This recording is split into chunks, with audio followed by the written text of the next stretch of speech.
have ourselves a show.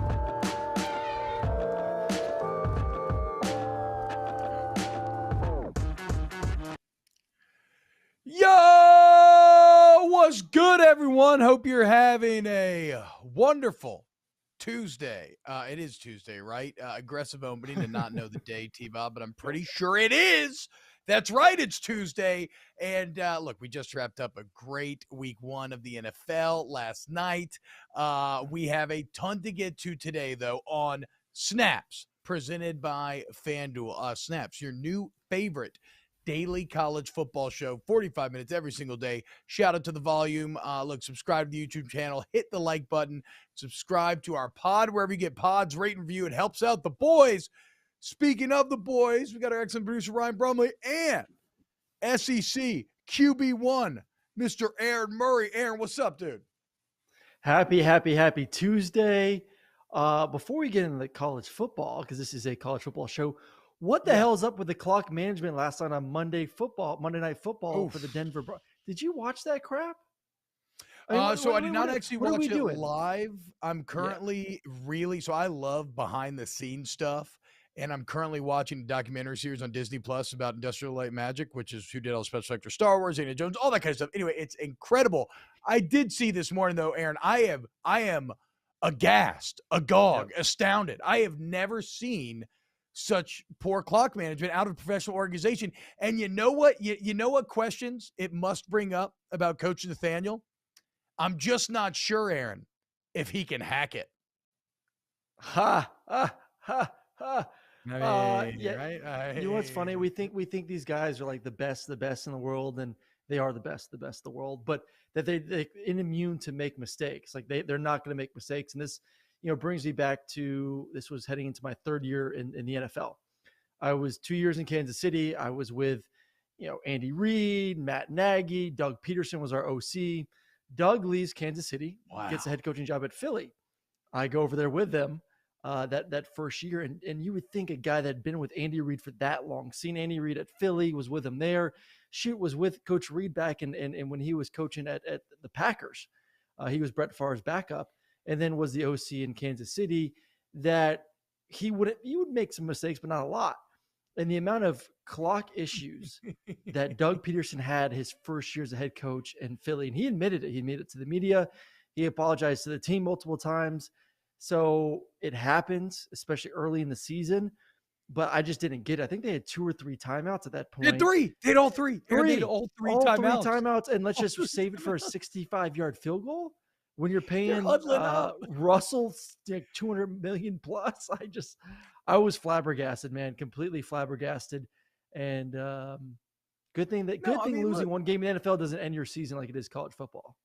Yeah, just call the timeout and then go ahead and decide if you want to kick the field goal or not. I don't know. So absolutely a horrible job by the Broncos and Hackett. They give Carroll the big win. Monday Night Football shutout. But we're here to talk some. Yeah, and of course, Christopher David, I agree. They should have gone for it on 4th down, right? Call timeout, get your play, and do it.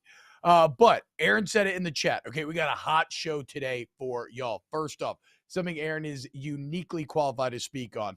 The Georgia Bulldogs back on top. Number 1 in the AP poll. Next, the little Trojan boys go out west. Does Travis Dye tell a lie when he tells you that he's never been on a team this good? Oh, my God, and here we go, dude. The Georgia helmet is out. I'm not going to put on the LSU helmet until we're ranked again, which could be a while. So we'll talk about USC, whether or not you're buying said hype. Get into a little Penn State-Auburn, as it looks like maybe that's where the next big let's all make fun of this guy domino could fall. And then our favorite segment, which we've only done once. This is the second time. Use your words. Our producer, Ryan Brumley, is going to ask us some questions, and we're going to answer on our whiteboard. So let's dive in, Aaron. You just had the helmet on. It looks like there's a new dog on top. And I have 2 separate questions for you. Should Georgia, do they deserve to be number 1 right now? And do they deserve to be the favorites to win the Natty? Yes to both. They definitely deserve to be 1. We go back to that game versus Oregon. I'm a little bit afraid right now that I'm going to be like just breaking out after putting this helmet on for the first time. It's probably just nasty as crap. But I'm going to run with it for this because I love my dogs. And 100%, they should be the number one team in the country. What they did to Oregon, making it look like it was a midseason game and executing both offensively, special teams, all three phases, actually, special teams and defense was absolutely dominant. Those 4 and 5 star guys that Kirby's recruited these past few years really demonstrate, I thought, to the country that, hey, we are, we're not here to rebuild. We are here to freaking reload. And they did that week 1. Then they looked good in week 2. Was it perfect? No. And, some issues in the red zone. But overall, you win the game. You take care of business. You got the backups in. Right now, there isn't, to me, a weakness. When I watch the tape and I look this team, whether it's live or the coach's tape, I can't pick out a spot like, hey, I'm going to go, this is an area of weakness. This is where we can exploit Georgia, whether it's on the offense or defense side of the football. It's just not there right now. This is a team that, to me, is good in the trenches. They're good at the receiving and on the DB side, the secondary. They're good at the running back spot. They're elite at the tight end spot. And when you watch Stetson through the first 2 weeks of the season, I see a quarterback that is playing with more confidence than a lot of quarterbacks, and maybe all quarterbacks out there in college football, besides maybe Bryce Young there at Alabama. It is scary, scary, scary how good this team is. They're by far the best team in the East. I think they're by far the best team in the SEC, and they're the best damn team in the country, and I expect them to be one all year long. I don't see them dropping.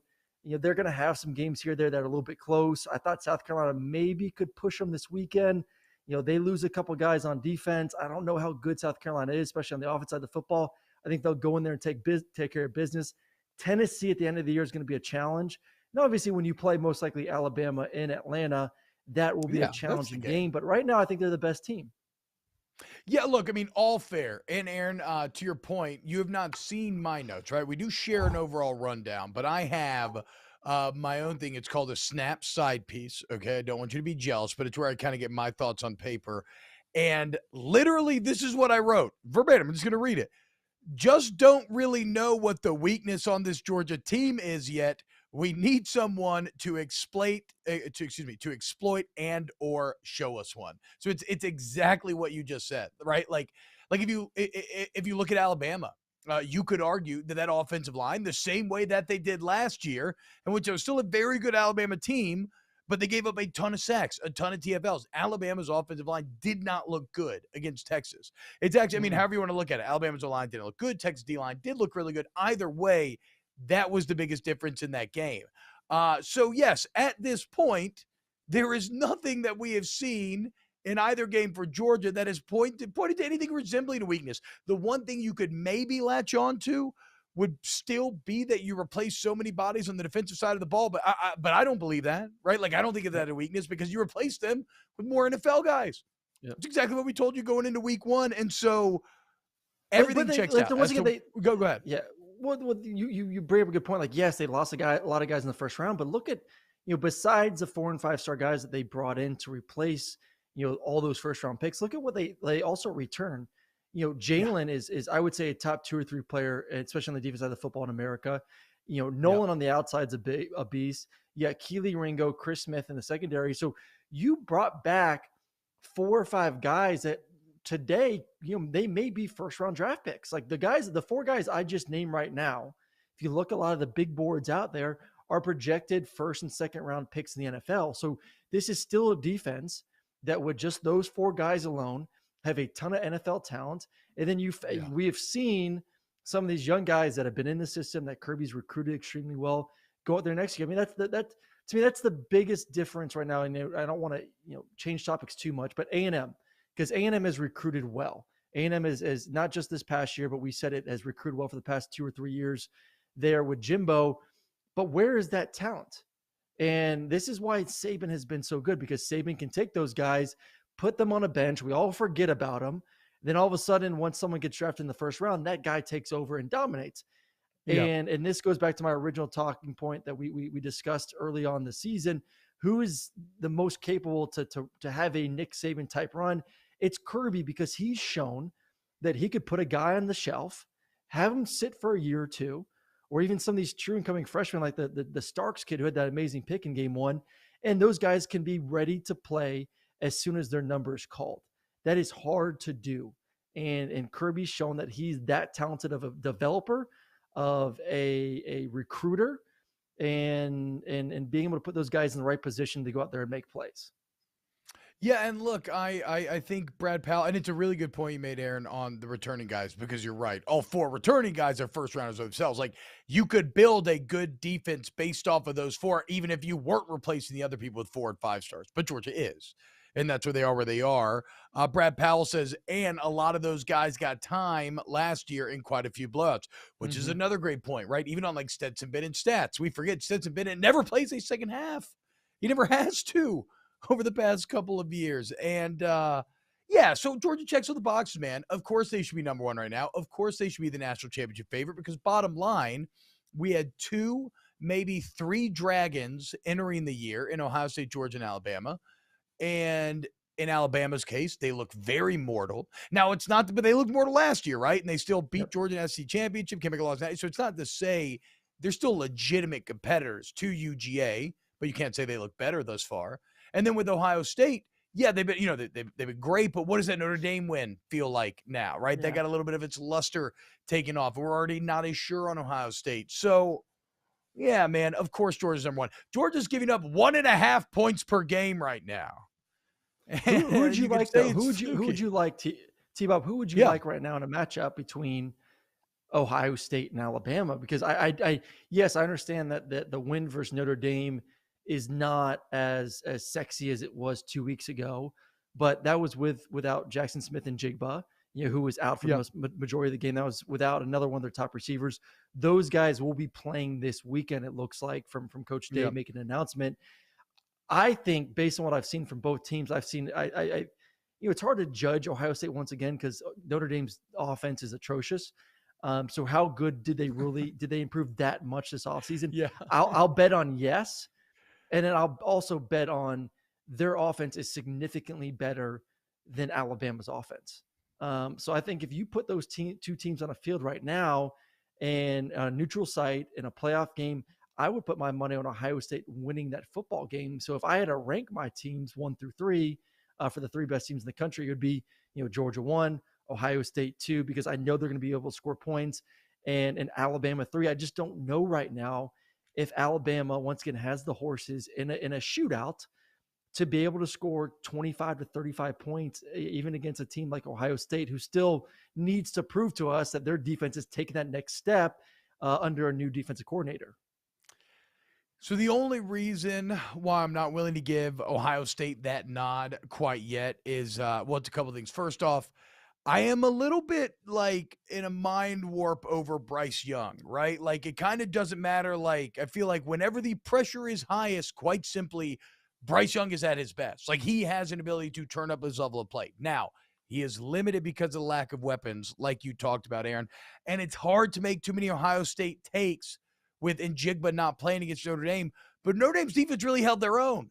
They did good, really good at times. That's a defense that didn't necessarily look great against Marshall, giving up that 94-yard touchdown drive. And I know these things aren't all like one-to-one transitive properties, but we're trying to kind of compare from afar here. And so I don't doubt Bryce Young. I see an Alabama team that still beat Texas in Texas despite having the most penalties in school history. Like, that will not happen again.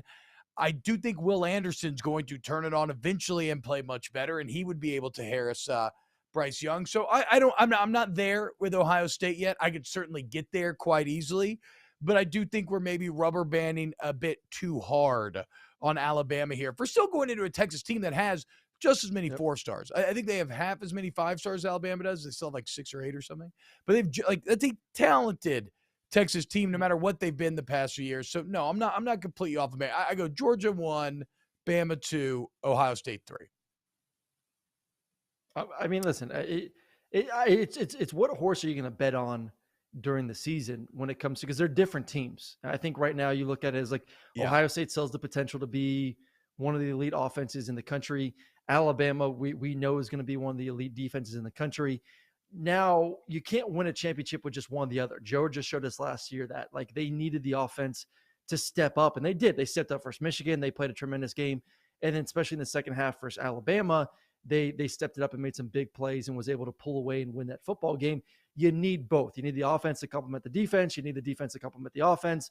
And if you have one and not the other, you can go far, but you're not going to win a championship. So the question is, do we feel like Ohio State's defense can get that much better or during the season, or that Alabama's offense can get that much better during the season? And obviously, a lot of people will lean towards Alabama because of Bryce and, and the reigning Heisman Trophy winner and the brass balls that he has in the fourth quarter. I get that, but you can only do so much, and you can only ask him to be Superman so much without, the support around him. So unless those receivers learn to run a little bit faster, I still think this is a very average offense, where I look at Ohio State and what they brought back from last year and the new defensive coordinator. And I do think there's a chance for that defense to make significant strides from what we saw last year. So that's why I'm betting on Ohio State taking a massive step from what we're seeing right now on the defensive side compared to what we may see from Alabama, say, end of the season. Because I still think the offense for Alabama is going to be average throughout this year. They can't go in the portal and get any more players. What do you mean by average, though? Define average. Like average by Alabama standards, or average as in like average in the whole? I mean, you look at them in the SEC right now, and I could name a few offenses that they're better than. I mean, they're probably in that 5 mark right now. Yeah, baby, Aaron. Come on, dude. The way to my heart. Pull it up. The way to my heart is to shit on some gums, dude. Let me know. Okay, feed me. Let's go. Daddy's hungry, Aaron. Feed me. All right, let me pull up the SEC roster right now, and we'll go through what offense I think are better. Georgia's better. Tennessee's better. Okay. Arkansas right now is better. Mississippi State's better. And then okay. Hold on. I'm with you on 3 of the 4. Explain Arkansas, because I think I know how you're getting there, but I want to know how you're getting there. I love Arkansas right now. I am so high on Arkansas in that offense. KJ is a beast. They got rocket Sanders between the two of them. That offensive line, I've been actually really impressed with their receivers on the outside making plays. That's one too. Like I'll give you that. Like Arkansas, Alabama, maybe Alabama's a little bit better, but still, even with that, they're coming in at 4 or 5, which is, still top half of the SEC. I think Ole Miss has a chance to be pretty darn good. They got the 3, I would say, the best backs in the SEC right now. They got some really good receivers. Blaine needs to make a damn decision about the quarterback spot, but I think there's enough weapons there. I like the offensive line for that offense with Lane at the helm to be a very, very good offense. So Alabama's around 5, number 6 in the SEC when it comes to offense right now. Okay, dude. Yeah, and you're right. Like that is average, certainly by the Alabama that we've gotten used to. That is average, and it's almost just average in the SEC. It's middle of the pack. Yeah, and look, as far as Arkansas goes, the offensive line has been fantastic thus far. Okay, that's pretty crazy, dude. It's pretty wild to think about there. We'll see. Christopher David in the chat. I'm not blasting Bama. I'm just stating facts. If you want to compare apples to apples and oranges to oranges, like they don't. I mean, if you ask Alabama fans too, I think they would have to admit it. Like they don't have the offense that was scoring 45, 50 points a game like they were 2 years ago. I mean, look at the struggles even last year they had at times. And that was with, I still believe, the best receiver in the country. And then they lost him and they went to complete crap versus Georgia in the national championship. They just don't have the dudes on the outside that they've had the past 4 or 5 years. So not saying once again, they can't win because they have probably the number 2 defense in the SEC, if not the number 1 defense in the SEC. So you're telling me, like, if you have the number 1 or 2 defense in the SEC, along with the number 5 offense in the SEC, that's a championship football team still.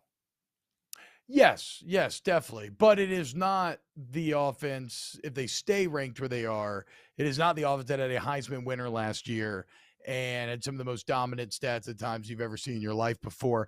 Brum, what's up, dude? What did you want me to tee you up for here? So our good friends at FanDuel, just to illustrate Georgia's dominance, projected the lines for all their games moving forward. And for our audio listeners, they'd be 46-point favorites versus Kent State, 22.5 points favorites versus Missouri, 21-point favorites versus Auburn, 39-point favorites versus Vanderbilt, 16 versus Florida, 15 versus Tennessee, 14 at Mississippi State, 13 at Kentucky, and 36.5 versus Georgia Tech. Obviously, this is speculative. You can't actually bet these yet. but this is how they would project the lines moving forward, just to illustrate Georgia's dominance and what they're looking at over the next 10 weeks or so. That's outrageous. I mean, that is literally outrageous, but that's it's 100% doable. Staquavius right there. I mean, where would you rank Georgia right now? I mean, I would say Georgia's top 2 offense in the SEC and top 2 defense in the SEC. Yeah, no, absolutely. Like we said, no, Georgia literally, I mean, we've seen 2 games. So we're dealing with small sample sizes all around, right? But you can only perform how you can in that sample size. And as you said, there's like no weakness seemingly to Georgia right now. And I don't exactly know who or how you find one of those weaknesses. Maybe you catch Georgia on a day like Alabama where they just commit more penalties than they ever have in like school history before. Like it's going to take some sort of outlier event like that, I would think, to create a loss for Georgia until they run in to the biggest dogs at the end of the road. Make no mistake about it.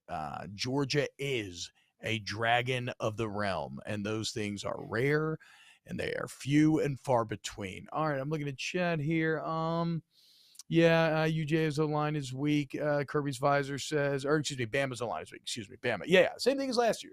That was one of the big takeaways from Saturday is just simply like, was last year maybe not the rebuilding year that everybody thought, and maybe Alabama is slipping a little bit, a relative slip. Can we get some snaps, Staquavius for Heisman shirts? Can we start the campaign? Yes, dude, please. Do we want the picture on there? Okay, which picture do we want? The headshot with the chain and the fade. That one's remember doable. That, I really like NIL. We have to get this okayed by Stetson. But yes, I would love to reach out to him.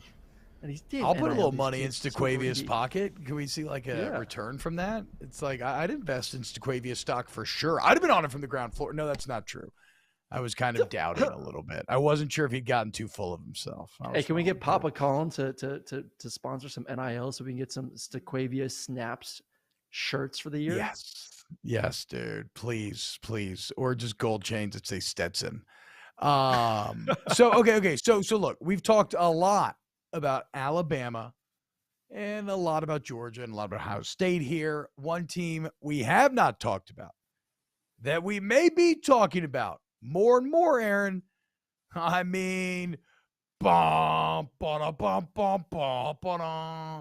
USC Trojans. So Travis Dye, the very good running back, I think he had like 14 carries, like 120 or something the other day. He transferred from Oregon in the offseason. He said, quote, after the game, quote, "I've been on some really good teams, and this is the best team I've ever been on. And that's no disrespect to my past teams. It's just the truth." So first off, when you look at Dye's teams he was on, they were pretty good at Oregon. That said, I have no problem believing what he says there. The biggest question here, Aaron Murray, are you buying the USC hype? And by USC hype, I mean, is USC a legitimate playoff contender? Yes, they are. Which, 3 weeks ago, I was not buying the thought of a team that is essentially an expansion team, but that just went around and, think of like when the Houston Texans came about. What did they do? They got this player from here, this player. Any expansion team, they kind of bring a bunch of players together, then pray to God that they can figure it out. That's what USC did. The number one transfer portal team out there this offseason. And it's not just the players that are new; it's the coaching staff too. So not only are you bringing in all these players from across the country that have never played together, that have never worked together, you're also bringing a new coaching staff that doesn't know these kids. The players got to learn a new system. Not only the new players, but the current players that are still there from the roster last year. So that's a lot of moving parts. That's a lot of things that just have to go right. And as of right now, it looks like it's going right. So I was thinking that, hey, man, that may take half a season or a full season to build the chemistry and to build that camaraderie and the leadership in the locker room and to get guys to buy into this system there for the Trojans. And you turn on the film last week, you turn on the film this past weekend versus Stanford, and it's moving so efficiently. Caleb looks great. The timing with him and his receivers, especially Jordan Addison, it looks like those guys have been throwing passes together for 2 or 3 years. It really does. I mean, go watch the film. Yeah. He's hitting him on post routes and go balls, and Jordan's not breaking stride.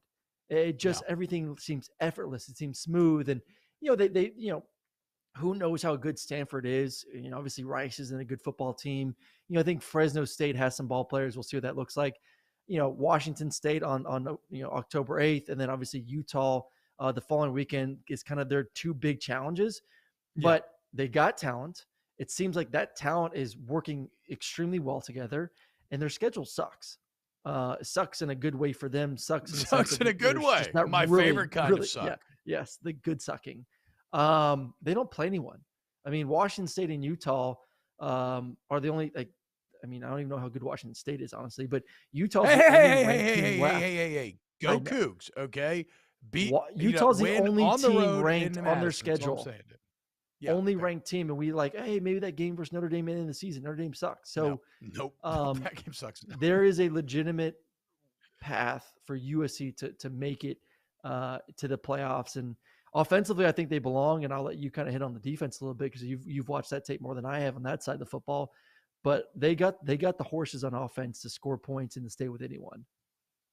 By the way, Brum, having this whiteboard by me is so much fun. You probably hate it because I'm constantly looking at it, but it's awesome. Okay, check this out. So I agree with you. Legit playoff contenders for every reason you just said. As far as the offense goes, the best part about this team, in my opinion, obviously it's a skill position, right? It's Caleb Williams. Like, having a great quarterback is the most unstoppable part of football. But what makes it all work, Aaron, and when you speak to it looking easy and like everything is just flowing, it's that offensive line, dude. Their offensive line is solid as hell. And it's funny because when you flip on the USC tape, the first few series I saw was defensively, and I was like, bro, this team looks pretty small now that I'm actually sitting down and watching this thing. And I expected the O-line to look as small as the D-line. These are big, legitimate NFL-type O-linemen as far as their body profiles go. They're all redshirt sophomore and above. A redshirt senior center, Brett Nealon, if you could bring up that picture whenever, Brum, I'll talk to you about Brett Nealon. But at times, they have look at our guy, Brett Nealon. Like, me, This is the man that I want leading my boys into battle. This man right here, mustachioed, sword in hand. Just like a man should be. Look how thick he is, dude. Anyway, he's a redshirt center at senior making all the calls. Sometimes, so they have a left tackle that rotates between a redshirt sophomore and a redshirt team. At times, they have 3 redshirt seniors on the field, and they're all big, and they're all good. And so the thing is, if you cannot threaten Caleb Williams, the skill positions are going to kill you. And it's going to be damn hard to threaten Caleb Williams. And when you look at their schedule, who's the only team that maybe can? Utah? Yeah, that's it. And I don't even know how Utah's going to do. Utah's defense is not great at all. And so look, I will say this. I say yes, legitimate playoff contender, absolutely. I don't know about legitimate championship contender because unlike UGA, and to a greater extent than Ohio State and Ohio State and Alabama, they have an obvious weakness, and that is the defense. I believe in USC. This morning on my radio show, Jacob Hester called me little Trojan boy. He meant it as an insult. I'm going to wear that with pride. I am a little Trojan boy, okay? Call me Petit Trojan. It's actually my T-Bob. That means Petit Bob. It means little Bobby. So I'm a literal little Trojan boy. Unfortunately, so's the USC defense, right? It's like Brum said before the show. The offense looks like, men of Troy. The defense in classic Greek fashion looks like boys of Troy. And I can only imagine what that offensive line does to that defense every day in practice. It's probably awful. It's probably just absolutely brutal to watch. It should be illegal. Somebody get Chris Hansen on the line.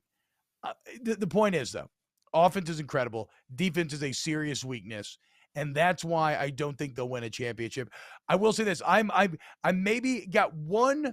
I feel like I've been on the USC bandwagon. I'm still not I want to see how they do this weekend against Fresno State. Because defensively, Fresno State, I don't think can break through that O-line. USC's offense going to roll. But look, Jake Hayner is having a hell of a year right now. I know they lost to Oregon State this last weekend, but he's currently 5th in the country. He's completing 75% of his passes. He's throwing for 380 a game. If USC's defense does like a respectable job against Haener, then yes, I'm all in full bore. But ultimately, I do think their defense is going to hold them back.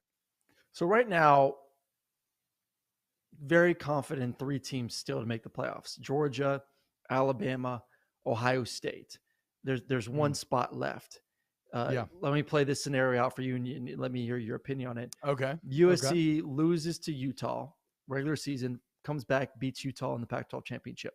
They win with a 1 loss, because someone in the comments goes, I think it was Rick, goes, if USC loses 1 game this year, they're likely out. I disagree with that. If there's a 1-loss USC team that still wins the Pac-12, and say 1-loss Big 12 team, whether it's Oklahoma or Oklahoma State, who are you putting in? I think they would lean towards USC at the end of the day. It's SC, dude. I mean, it's SC easily. I know the Notre Dame game doesn't look good now, but in this scenario, they probably finish strong with like a nice win against Notre Dame. Even if they drop against Utah, that would probably mean that they came back and beat them in the Pac-12 championship, where they got wrecked twice last year, I believe, by Utah. So no, man, I'm of the opinion 1-loss USC is in. The base reason, but if they lose in the Pac-12 championship, I would say no. That's oh no, yes, sorry. It has to be during the season. Yes, it has to be during the season. You have to not win Pac-12 championship. Everybody, unless you are an undefeated Georgia or Alabama losing to the other undefeated Georgia, Alabama, you have to win your conference championship to get to get into the playoffs. So yeah.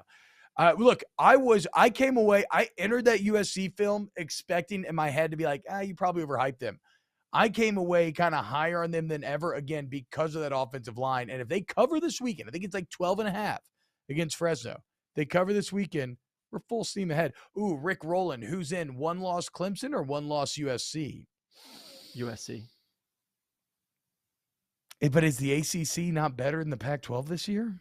I think there is a major want and need to put USC in the playoffs. Like, I just think for the brand of college football and what we're trying to build, I think they Conspiracy Aaron has entered the chat.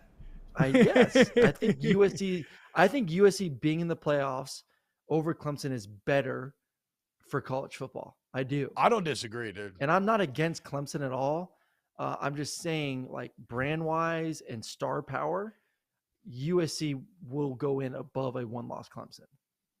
And you know what? Maybe it's ultimately just because they start higher, right? Or no? Do they start? No. Clemson started higher. Clemson's no. Higher. Ooh, I don't know. Then that's a great question. I was also laughing not because it depends what who you they said lose about to. the media. Yeah, that's fair. If you lose to Utah, then beat Utah. I mean, we're both guessing that if they're going to lose, it's probably going to be to Utah at Utah middle of the season. If they revenge that with a win in the Pac-12, I think goes a long way. The issue is, who is Clemson going to lose to? Like, losing to Utah at Utah is a good loss. Clemson losing to someone in the ACC, I guess it's going to depend who that is. I think that obviously goes into it as well. I mean, we just have to pull up their schedule and kind of see. I don't even think we have to marry to individual teams. I think you're right. Like, the worst loss will probably be what holds you back, unless you would somehow avenge it in a conference championship setting. The worst loss would make that decision for you. And I wasn't laughing because you said the thing about the media with USC, because I'm right there with you. I'm Conspiracy Bob. I'm C-Bob. I'm standing next to you. I'm laughing because Light Dog 1968 in the chat says Lincoln Riley's trophy case has no trophies. You can yell into it and just hear an echo. And he spells dog D-A-W-G. So, look, man, I agree with you, Light Dog. When you finally get that championship again, I've been there. I've done it. You got to lean on it and make fun of everyone who doesn't have it. Welcome to the club, you son of a bitch. Get in here. Christopher David says Clemson might lose to Miami. Look, man, I don't know about Miami. Okay, prove it to me. That Southern Miss game was shit. You didn't look great. And like, what's his name? Van Dyke. I keep hearing about how good he is, but when I've watched, it hasn't been very good, and it's pissing me off because I want him to be good. All right. I think I'm telling you, man. And I know it's probably been said throughout the media days yesterday, but this A&M Miami game, and I'm sure we'll break it down a little bit more tomorrow or Thursday. Yes. Is literally like two frauds going at it this weekend. I don't think either team's very good. Yes. Oh, dude, this is crazy, Aaron. For the second time today, let's not peak. Let's not literally peak. On my morning show, I called it the Fraud Bowl this weekend. Yes. There we go, dude. We're rolling right along.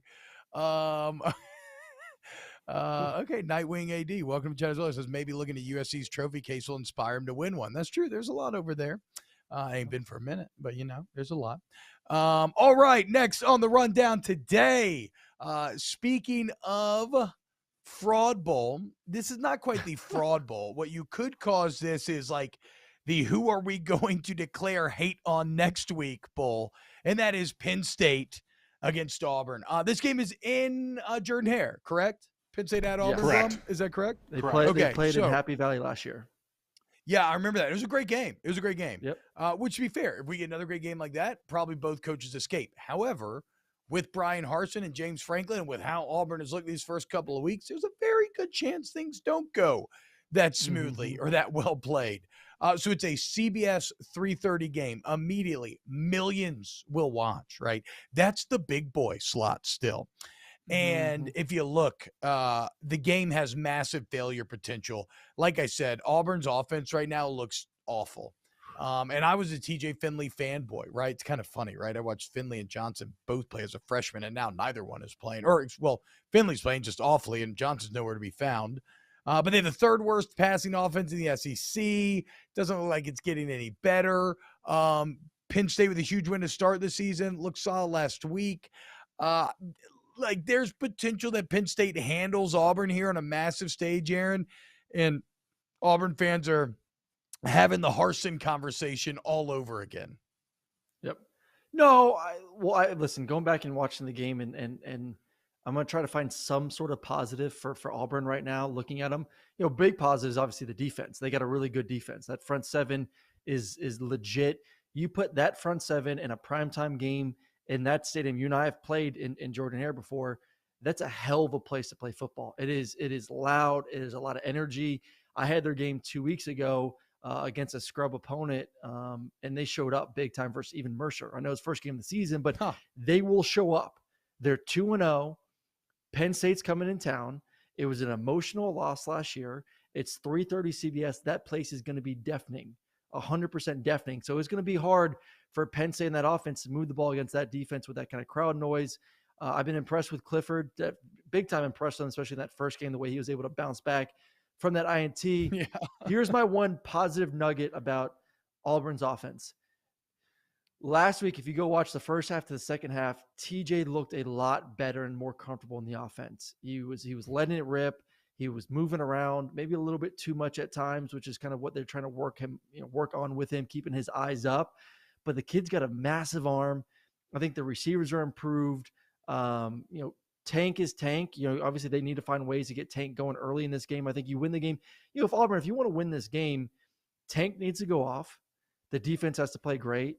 And, I've been impressed with Robbie Ashford as a runner. When they bring Robbie in there, the defenses know, hey, this guy's mostly going to run the football, but he just continues to have success running it, just right around a 10-yard average right now through the first 2 games of the season. So there's enough talent on offense to make some noise. I think keep getting better. I think it's going to be a good game. I do. I would not be surprised if Auburn finds a way to sneak it out and win the game just for the fact that it's at home. And I really like what they have on the defensive side of the football. And Penn State's one-dimensional, man. If you're a one-dimensional team on the road, you're not going to win a lot of games. And they seem like they can't run the football still. So I've actually never heard of Robbie Ashford before, but I can't help but feel like that's the most Premier League sounding ass name I've ever heard in college football. Robbie Ashford with the beautiful quality finish there. And my God, people, that's why you all pay to see him, isn't it? Oh, is that a backup quarterback? I'm assuming there they use as a bit of a running change of pace. He's their change up. He's the kid that transferred in. They pretty much made all those trades between Oregon and Auburn. He's the newcomer. Can't throw that well.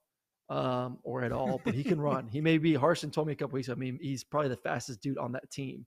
When he takes off, and it's like, okay, strap up because this dude is going to roll. So He'll have a big package in this game. I'm sure of it. Once again, I think their defense against a one-dimensional Penn State, I like a little upset. It's like my co-host Aaron said, Robbie Ashford's big package this game could be the key. Check it out, 2:30 CBS this Saturday. Hell yeah, more Robbie Ashford chat than I had expected coming into today's show. I think Penn State rolls here, Air, but I got to be honest here. I haven't watched Penn State very closely, and I have not watched Auburn very closely. I had San Jose State on Auburn on for like 2 seconds last week because I was ready to laugh at Auburn, and then they kind of took control the second half. So I was like, all right, dude, whatever, I'm out. Brum, you think I know what time it is, dude? I think it's time for a little Use Your Words, where Brian Brumley will come in and give us questions, and we will write them down on our special whiteboards. And this is just a reminder for you two. Write your answer and then say your answer for our audio listeners here. And put the board in front of your face. Put the board in front of your face. That's correct, Aaron. All right, yeah. Here we go. All right, first one. The third best team in the SEC is blank. Aaron, you can go first and see if you've learned anything. Third best team in the SEC is Mississippi State. I think I had them as my third best team to start the season off. I'm pretty sure I did. We'll have to go back and watch that clip. But, man, they look good. Did. Mike Leach Awesome. has that offense rolling. Will Rogers and company. They're actually running the ball a little bit more this year, too, which is great. I love to see it. The dude's a beast, though. I said it yesterday. I'll say it again. He needs to go to the NFL. I think he could be a first-round talent, mostly for the fact that I want his ass to leave before he goes and breaks all my records in the SEC. So I'm rooting for him hard to have a hell of a season before my records are gone, because he is going to throw 3 or 4 touchdowns every damn week. It's a lot of fun to watch, and Mike has proven that, hey, the air raid can work in the SEC. My answer is... That's right, baby. That's the Hogs, and that's some cold beer, baby. Look, man, first off, Aaron, on Mississippi State, I watched a lot of Mississippi State film today. I'm kind of terrified of Mississippi State. Don't really want to talk about it, so I hate that answer from you, but you might be right. Secondly, brother, the Hogs right now, dude. Again, I tried to fade him last week, right? I said, yeah, I think Arkansas wins, but, they're coming off of such a emotional Cincinnati game, and it's a scrappy South Carolina team. And look, the South Carolina team proved to be what I thought it would be.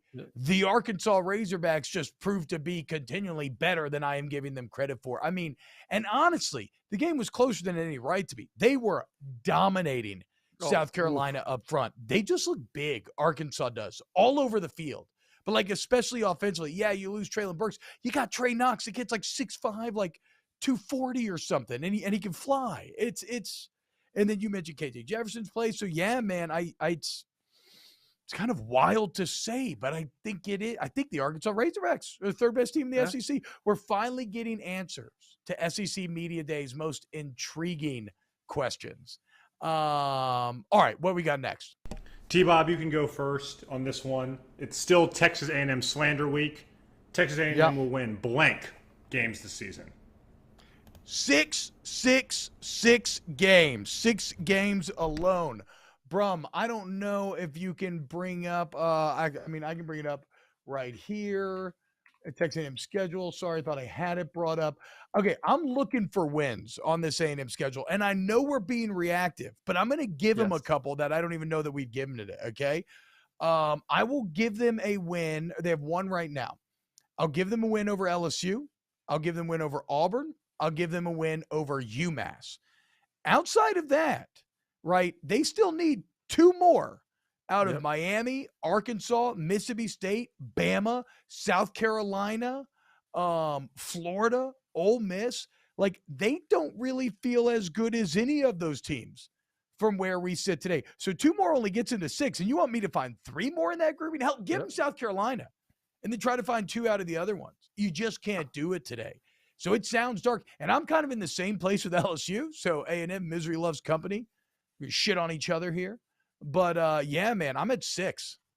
There it is. I'm at 7. I'm with you, though. I was pushing 7. Like, that was not a very confident answer for me when I was going through their schedule, too. Like, I was like, I was more that 5 or 6 number, but I was like, okay, I'm still going to give them the benefit of the doubt. It's a good coaching staff. They still got players. And I do believe Jimbo's going to make the right decision eventually and put Max in there. And I do think the offense will get better when Max Johnson is at the helm, playing QB, being QB1. So I'm going to throw that factor into it. So I'll say 7 because they just have too much talent to be a 6-win team. But I would not be shocked if they are 5 or 6 based on what we've seen for the first 2 weeks of the season. Make a damn change. Freed Max. Yes, unless Max Johnson, like that's the only way that we find more wins is if Max Johnson comes in and just plays way better. All right, moving on. Watch Aaron, Max come in there and just here. completely suck. That would be funny.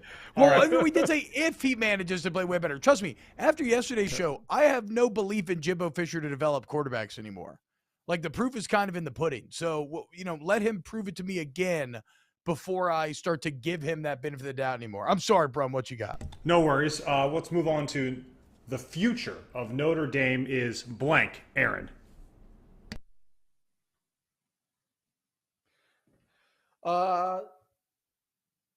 Straight up, it's good. I think it's good. I think right now, Marcus Freeman, I still think he's a great football coach. I think the one benefit for Notre Dame right now is the expanded playoff, because I think they're going to continue to be able to field a roster that is good enough to be one of the top 12 teams in the country. So they will have a chance to continue to build their brand, have a great coach, make the playoffs, and I think they'll be good. I mean, it's not going to change much from what we've seen lately. They'll be good enough to make playoffs. They will not be good enough to win championships. That's just who Notre Dame is. They're not going to be able to recruit like the big boys. They're not going to be able to hit the portal like the big boys. They just can't because of some of the academic restrictions. They're going to be a good playoff team because of the 12-team playoff. And there's nothing wrong with that. Freeman will have a great career, and maybe he eventually leaves and goes somewhere else that he has a chance to win a championship. But I believe in the strong brand of Notre Dame. RELAX. Yes. Notre Dame's future is relax. Okay. Everybody just calm down, pump the brakes. Like everything Aaron said, dude. Marcus Freeman, I believe at least is a good coach. We'll see. I know he's a good defensive coach, right? Yep. They're recruiting excellently. They will always be nationally relevant. But yes, as Aaron is alluding to there, I don't know how much higher the ceiling is than what Brian Kelly accomplished there. And so the future is still bright. It's just a matter of it still feels limited. I mean, again, there's no greater commentary on the Brian Kelly leaving and going to an LSU program that is just completely in the dirt, torn apart. Welcome, Jay the Goat, to the chat, dude. Thanks for hanging out with us today. All right, what we got next, bro? T-Bob, Nebraska should hire blank. I've been waiting for this all day long. And the reason is, oh no, I accidentally closed Joe Maglia's Wikipedia. Let me bring it up here again. Oh, I'm doing this all wrong. My bad, bro. I failed. Here we go. Writing now. Jamie Chadwell. You know what that is, Brum? That's a Chanticleer, a proud rooster, ready to announce himself to the world. That's Jamie Chadwell. Okay, he's been kicking ass at Coastal Carolina. You gotta strike while it's hot at some point. But there is one key piece in all of this, and that is former Coastal Carolina head coach Aaron and TD Ameritrade CEO Joe Maglia. This guy's fascinating. We looked him up earlier. He started coaching in 1970, okay, at Fordham. He coaches all the way to 83. He leaves his DC job at Dartmouth in 83. He gets into Wall Street. Next thing you know, he ends up having a mega success investing. He becomes a CEO of TD Ameritrade. He grows their assets from $24 billion to $300 billion. 5 years of record numbers in a row. Then he goes to Coastal Carolina, becomes the head coach, and gets Conference Coach of the Year. And he brings Coastal Carolina from the FCS to the FBS to somebody did to the Sun Belt. It's a big-time football. He hires Jamie Chadwell, okay, key in all of this. But I left out one detail. Before he came back to Coastal Carolina, he spent 2 years as an assistant to who? Bo Pelini. Where? at Nebraska. And so Joe Moglia is out here in the media already talking about, oh, and by the way, now he like runs Coastal Carolina athletics, but he's talking about how, look, man, Jamie Chadwell, we'd hate to lose him, but I have no doubt that he would be successful at Nebraska. So it seems like he is actually actively lobbying for Jamie Chadwell to be the next head coach. And as we see from his Wikipedia page, just a fascinating Wikipedia, Joe Moglia, whatever he says in this life tends to happen. So I'm calling you Jamie Chadwell, next Husker head coach. Yeah, I like that. You stole it from me, so I'm going to go with the next option. Oh, no. Urban freaking Meyer. I think Nebraska's at the point right now where they will forgive his sins, will forgive everything that went down there in Jacksonville, and said, we want to win. We are sick of being losers. We are sick of being laughed at. We are a proud program. We need a coach that can lead us to a championship. And who's better? Of all the coaches out there, and the goal is winning, who is the best to bring someone to the possibility of winning a championship? Well, how about the guy who's won national championships pretty much everywhere he's gone and has success? Urban freaking Meyer. If he's desperate enough to get back into coaching and wants to go with a big brand, and Nebraska can forgive all the craziness, which will be one season. So I think they can move past it. I think Urban's the best choice, honestly. I don't think it happens. I think he's the best choice. He's the best available head coach out there right now, who would be willing to leave a job and go somewhere. Okay, real quick on the last one. Yes. For our Saturday night shows, Snaps After Dark, T-Bob has dressed up like a wizard for both shows. Aaron should dress up as blank for the live show on Saturday. T-Bob, you go first. This one writes itself, and that is, let me finish my little drawing here. A little Trojan boy. Duh, dude, that's what we are. Just a little, get him a little Trojan outfit, little mini skirt, little chest plate. By the way, this is a very hirsute man right here, dude. Yeah. His chest lettuce is not to be denied. Very impressed. Normally quarterbacks like to wax. They're kind of bald and everything. It's a little weird. I did in college. Like it's a little. You know what's funny? Yeah, see, exactly, dude. You used to wax your chest in college. What is wrong with you guys? So in college, we went to like the no huddle offense. So we wanted to. One of our plays was like 10 and 11 zone. So we would name the play after the player. So obviously 11 was going to be, hey, Murray.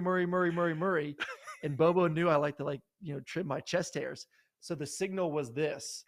That was our signal. So anytime you saw me doing this, like shaving my chest, that meant, double left, 11 read, 11 zone. I thought you were about to tell me that like a swimmer, you wanted to be faster, so you shaved your chest hair. Hell yeah, more suave for the ladies. I mean, what do you want to look like, a junior high boy, a little prepubescent child? Not what are we doing now, here? Obviously. All right, here we go. I'm going with.